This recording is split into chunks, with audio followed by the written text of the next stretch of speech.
Hi, welcome along to this very special guest expert live stream. You might know me, I'm Dr. Marianne Trent, and as you might know already, I am a clinical psychologist. But I'm joined here today by a professional musician, and I will let you introduce yourself, Mark. Over to you. Thanks very much, Marianne. Well, yes, as your very snazzy graphics say, I'm Mark Deeks, otherwise known as That Piano Guy. So I'm somebody who I've kind of rephrased how I talk about myself in the last couple of years. I always talked about myself in terms of being a piano player first and foremost, and I knew that piano and music helped people feel better. But the more I speak to people about what it does for them, the more I've realised that I actually help people feel better, and it just so happens that piano is my weapon of choice. So I'm very much about the connection between music and how we feel, and music and our well-being, and so on. So yeah, that's my general framework of how I feel about it. I would never describe myself as a piano teacher, even though that's really what I do. I love that. And you're very on brand because I run the Feel Better Academy and the free Feel Better 5-day challenges. So well done Absolutely, to you on thank you. that too. But yeah, I'm always looking for ways that I can help support and improve the mental health of people in my world and people yet to discover my world as well, because it's about mental wellness as well as mental health, isn't it? And if we have got a rich, full, varied life, then that's more likely to have a better outcome for us and those around us too. Yeah, absolutely. I think that's kind of what I started to become more and more aware of, particularly over the last couple of years. Well, particularly over the last 18 months, when lots of people have had, well, we've all had some kind of traumatic event that we're living through. When you talk to people whose reason for getting involved in music or reason for interacting with music is an amateur goal, as in they have no ambitions to become a professional musician whatsoever, their framing of how they approach music and how they talk about music is very, very different, because their purpose for interacting with music in the first place is just joy. It's to enrich. Mm. It's to enrich their lives, to get pleasure out of it, and that could be something that they do on an individual basis, or they could interact with lots of community groups. Like I've run community choirs for the last 20 years, and people who sing in community choirs, they don't have any ambitions or expectations that they're going to be touring the world as the next big star.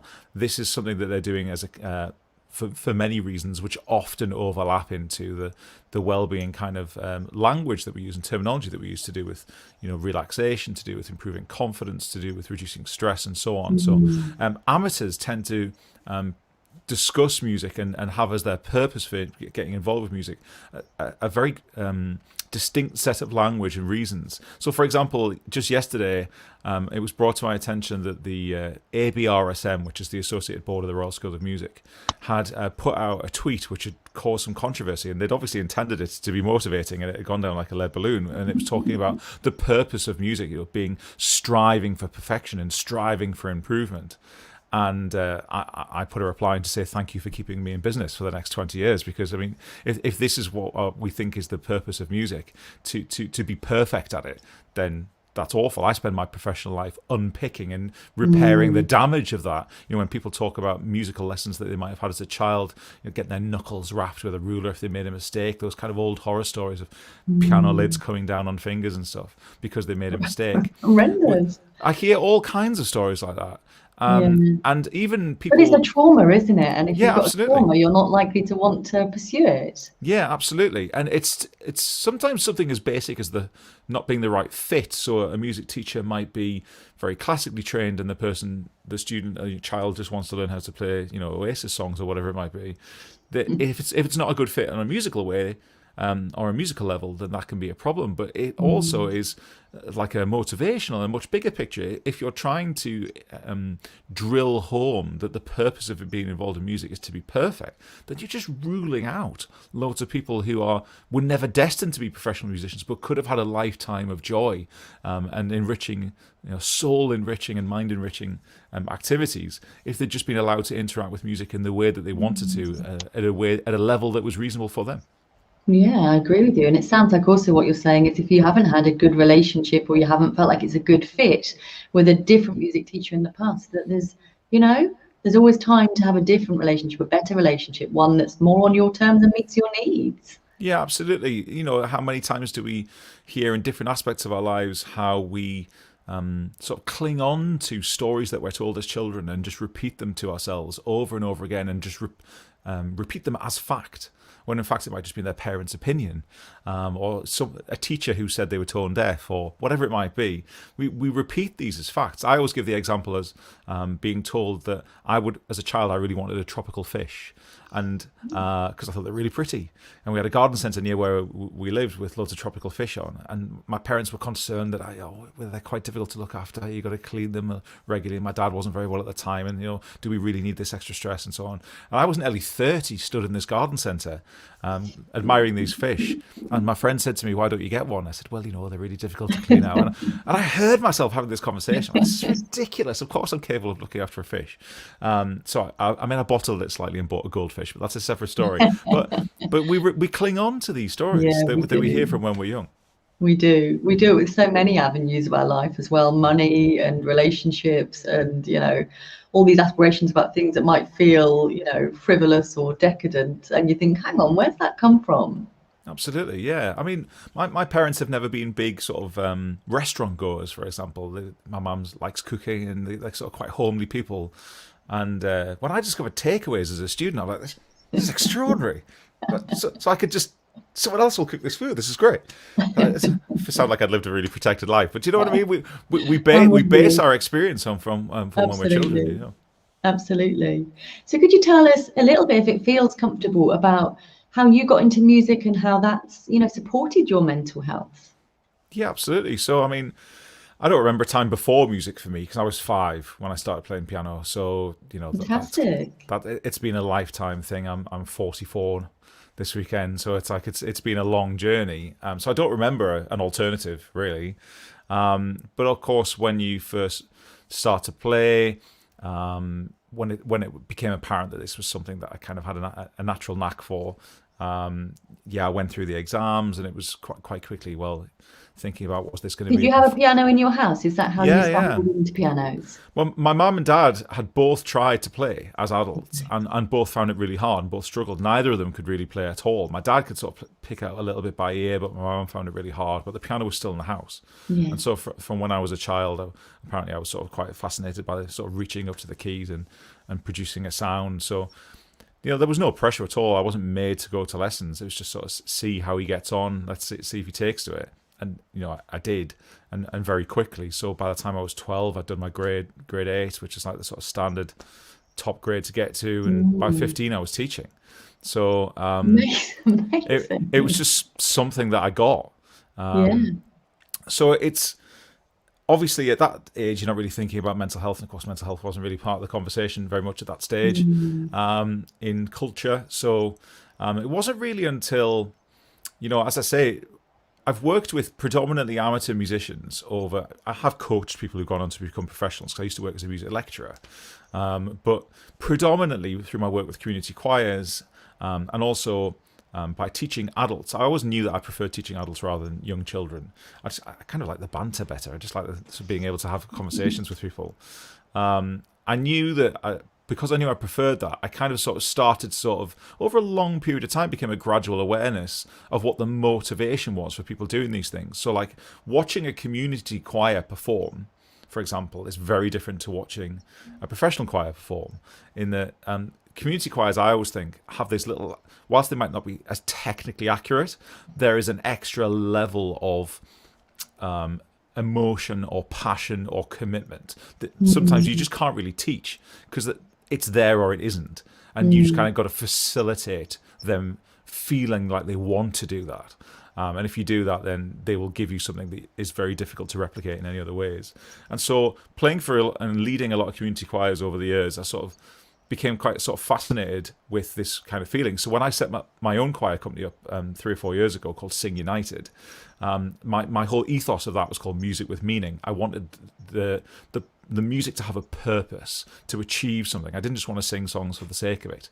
So Sing United, we have our own Sing United Foundation. We set our own charity so that every set of songs and every concert we do could support a local charity that had a thematic connection to the songs we were doing. So working in that kind of environment over a long period of time, you hear lots of sort of anecdotal evidence of, "Oh, you've really helped me this week," or sort of coming to a rehearsal made me feel a lot better, or I've had a really hard week at work, and just coming and singing with and seeing my friends has really done me a lot of good. And the same started to be apparent to me in terms of piano teaching when you unpick. My first question to anyone who wanted to play piano was why. And I always used to say, whatever the answer to this question is equally valid. So whether you want to become a professional classical player or you want an alternative to knitting in your 80s, I don't mind. But you need to know why it is. Because whatever your motivation is going to help me frame how I teach you, what I teach you, what I expect of you, how much I expect you to do, how I'm going to make you laugh, how I'm going to make you work, and all. It frames everything. Because as an adult, you've got 100 other things you could be doing. A child will probably sit at the piano if you make them for a bit. But adults, they could do shopping or go and see that auntie they haven't seen in a while, or just have a drink or watch Netflix or whatever it is. So you kind of have to frame how you're coaching them and how you're keeping them motivated. And you soon realize that all the things you're saying are connected to how does this person feel? And if they don't feel connected to it and they don't feel engaged with it, then you're kind of all on a losing battle. So that was kind of an observation of watching others. And then, progressively, like a lot of musicians do, talk about how we've used our own music either as performing or writing to sort of help ourselves deal with difficult times, like a lot of artists do, actors or poets or whatever it might be. So yeah, I've got stories of certainly how music has helped me, particularly in recent years. So it's particularly like in the last 18 months, the reports that are coming out now of how many people have turned to music during the pandemic in one way or another is extraordinary. So there are reports of huge increases in the streaming statistics, for example, of how many people are listening to music on Spotify or whatever, or vinyl sales have outstripped CD sales for the first time in nearly 40 years, 35 years or so, which is extraordinary. So people are turning to music in lots of ways, and there are huge spikes in the number of people turning to learning an instruments. So my business tripled in the first month of the pandemic because suddenly lots of people were sat at home feeling, what is it I've always wanted to do? Kind of reevaluating their lives almost. There's a huge evidence of connection between music and how people feel, for sure. Listening to you speaking about the community choirs reminded me of something I think I'd watched maybe a couple of years ago about someone who was doing a documentary on community choirs, and they swabbed like the mouth secretions of people before their practice and then after their practice, and actually their stress hormones and their kind of happiness sort of dopamine hormones had increased by the end of practice. I can totally believe it. Yeah, I can totally believe it. Something around, being in that collective, that group, and singing together was even more beneficial than people singing by themselves. Yeah, absolutely. The communal element is something that you can't replicate. So, I mean, my choir's got 150 singers. And so you stick 150 people in a room doing anything. And have you been able to carry on with that more recently? Have you been able to come back to it? Yeah, gradually. So gradually less and less compromises as we go. So we kept it going throughout the pandemic. We never stopped once. We had Zoom rehearsals. We're doing Zoom recording projects and virtual recording projects of all different kinds. And we still managed to raise more than £10,000 for local charities without setting foot in the same room as each other, because it's such an important part of what we do. And gradually now we've kind of split the group in half at the moment. So we've got limited numbers, and they're working in two groups, and hopefully in January we'll be able to get back together again. But the reason that we were so passionate to keep that together is because of the mental health of the singers. Quite a lot of community choirs attract older people, quite a lot of retired people. And they weren't seeing anyone, like no one was. But, they felt particularly isolated. Quite a lot. Some of them lived on their own, etc. So having that regular touch point where they could see 100 of their friends on the screen was really important. Yeah, absolutely. It's kind of priceless, isn't it? Absolutely. Yeah. Now, I did see when I was doing the research to make this banner at the bottom, I saw that you've done some work with quite a famous group chorister. Mr. Gareth Malone, I think perhaps. Yeah. That's a pretty good talking point. Tell us a bit about that, if you can. It was a one-off, and actually it technically became Singing Out its first public performance. So Gareth Malone was doing a UK tour with an a cappella singer called the Swingles, and as they were going around the country, they wanted choirs to do some backing for them in each city. So yeah, Gareth Malone's management contacted me and said, can Sing United come and be our backing choir at a venue called the Sage Gateshead up here in the northeast of England. And yeah, so we were on stage to did 2 or 3 songs with them, and I say a one-off, but he was very, very complimentary about me and very complimentary about the singers. So that was so cool. Yeah, it was really lovely. He's a lovely guy, exactly as you might imagine. I think sometimes some musicians, myself included, perhaps had judged him on some of his sort of TV persona a little bit, but he was very, very nice to deal with, very, very positive experience, and he was very complimentary.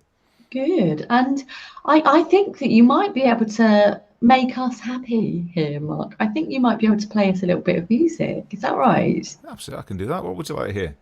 There we go. Oh, this is very jazzy, isn't it? Yeah, so we've got everything. So you can see my hands on there, and you can see which key I press. You can see from the side as well. So yeah, this is how I do my online coaching. So I think it's better than lessons in person, because people can have the recordings of them, and they can ask questions.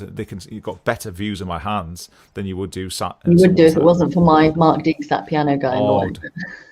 We've got almost all of your hands. So yeah, I'm impressed with this. Yeah.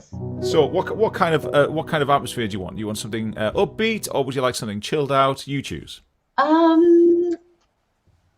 Surprise us, I say. That's a cop-out answer, Marianne. Now, come on. Okay. Let's go for something,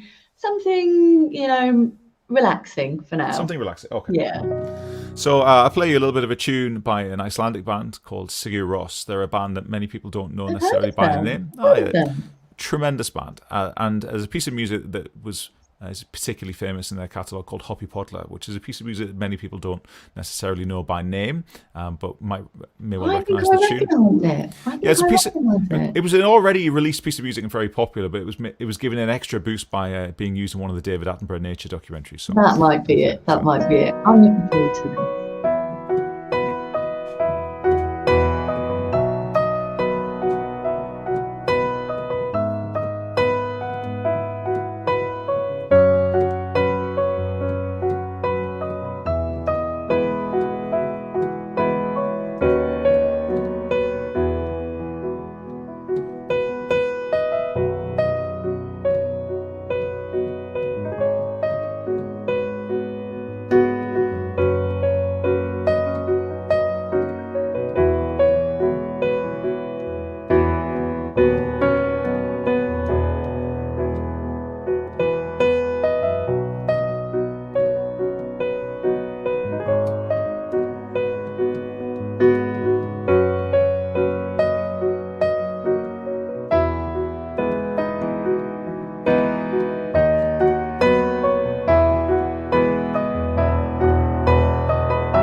It's just lovely. Thank you very much. It's really, really nice, and it's almost quite hypnotic watching the blue and your fingers moving as you listen to it.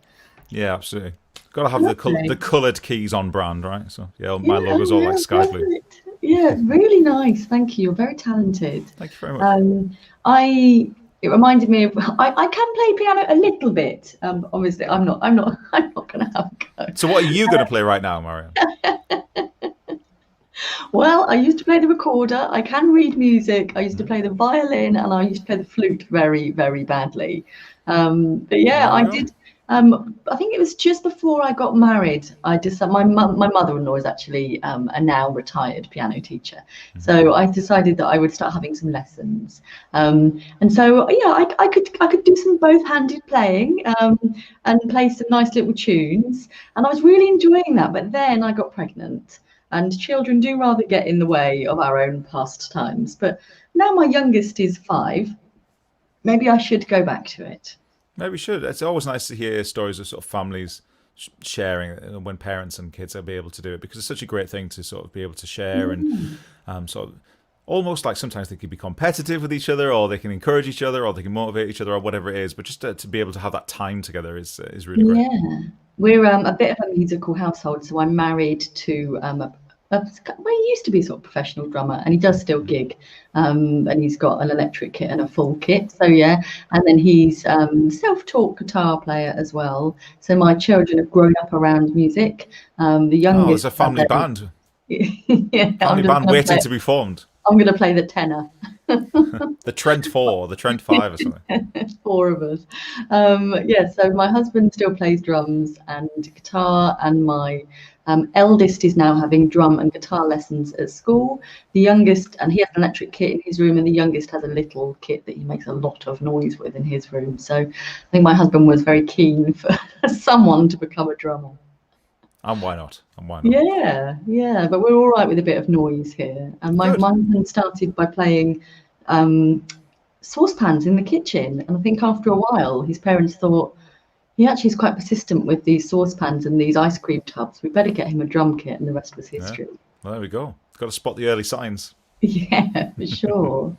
I understand that you've got a free 5-day challenge of your own coming up very soon, Mark. I have indeed. Starts on Monday. It's called the Start Playing Piano in Just 5 Days Challenge, because I'm a big fan of self-explanatory titles. And so you start playing piano in just 5 days. I think my passion really is sort of knocking over the barriers that people put in their way of reasons why they'll never be able to do it. Oh, they're too old, or my fingers are too thin, or my fingers are too long, or I've got stubby fingers though, Mark. And they tell themselves all these stories that someone told them when they were a child, and they've just repeated for 50 years.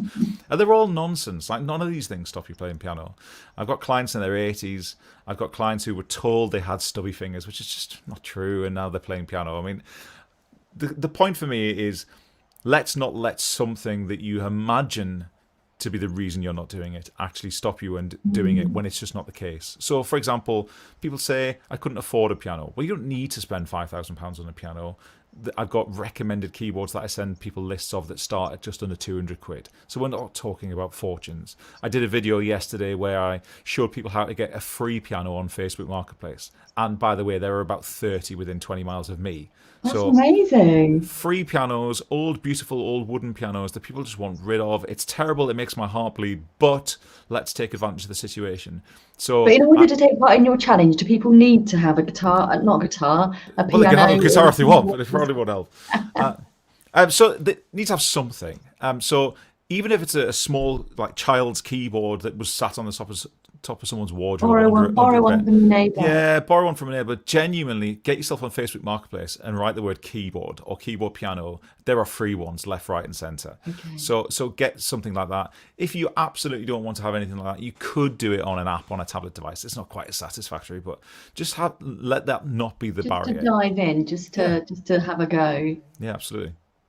And that starts this coming Monday? This coming Monday, 15 minutes a day, which is one of my absolute mantras. There's the other barrier that people let stop themselves, or I'll need to play for hours. No, you don't. 15 minutes a day. And it starts on Monday. It's completely free. It goes for 5 days. And by the end of the week, you play 2 massively famous tunes. Wow. I feel like I need to use this as my momentum to start playing again. I do you think we've still got a keyboard in the house? I feel like I should sign up, Mark. I should be. It'd be brilliant. One of your people. The more the merrier. I mean, it's a real sort of communal feel. Let's just all have a go and support each other. I'm not trying to create a legion of professional piano players. I want someone to have a tool in their toolkit to sort of just be able to unwind and de-stress. And we have people talking about sleeping better as a result of playing. We have people talking. I had one lady whose eating disorder just stopped as a result of playing piano every day. I have clients who talk about it as their meditation equivalent. You know, people who say, I wouldn't ever meditate, but this works for me. It does the same kind of role in their daily routine. So there's all kinds of benefits that people get out of it. I love that. I know when I'm running my challenges, sometimes one of the fears can be because I'm very on the camera all the time. People can be a bit worried that I'm going to suddenly ask them to come on camera or that they're going to suddenly have to do things online and people will know. Could you help reassure us in that regard? Oh yeah, absolutely none of that. It's just me on camera with you sat at home. Like you never come on camera. It's just a Facebook Live into a special challenge group. I show them how to do things. Of course, they can ask questions in the comments, and I encourage people to record little videos on their phone and post them in the group. So that if they want some feedback, you don't have to do that. I mean, it's better to get involved like that. It's better to have some engagement, but you don't have to do it live in front of everyone. Absolutely not. Okay. If you've got a link to your challenge, do you want to pop it in the comment box? And then what I'll be able to do is I'll be able to pop that up on the screen, and then people will be able to see it for themselves. I can put it in our private. You put it in the comments, and then I can post it to the main screen. Sometimes the links don't work too well, so if you need the full one, you can use that. Okay. So the comments are a bit delayed actually. So I can't write in the comments. I can just put in our private chat. Oh right. Where might I find? Oh yes, private chat. There we go. Perfect. Let me copy that. Teaching me all about StreamYard, different bits and pieces. Right, so that should go out across everywhere. And what I will do is I will show one of those. There we go. So markdeeksmusic.com/start -playing -piano -5 -days/ and then people can absolutely get involved with your free 5-day challenge, which starts this Monday. Can people join in halfway through the week, or should they definitely sort of sign up now and then be on board for the whole thing? Yeah, it's better if you're there from Monday, but you don't absolutely have to be. The recordings will be there for a week after the challenge is over. Okay. So yeah, people can catch up if they can't join us live. They're on each sort of tea time, evening time here in the UK. But if you can't join us live, then all the recordings are there for a week after the challenge is finished. I love that. Well, thank you so much. It's been so nice. I know that we're in a similar business network, so we've kind of rubbed shoulders, but I've never spoken with you face to face. And hearing you speak reminds me of what a lovely speaking voice you've got, and I've commented on that before. And you're a radio DJ as well, aren't you? Yeah, I am. Yeah, I've got a show called the Music and Meaning Show here in Northumberland. Which is not just a request show. It's connected to my passion for, what music means to people in terms of the stories and who it reminds them of and where and when, how music is really sort of the soundtrack to our lives. And so I don't just ask people to ask for a request. I want to know the story and who it reminds them of and what the background for the story is, because it's really sort of therapeutic for people to remember these things. For happy and sad experiences, can be really useful for people to do that.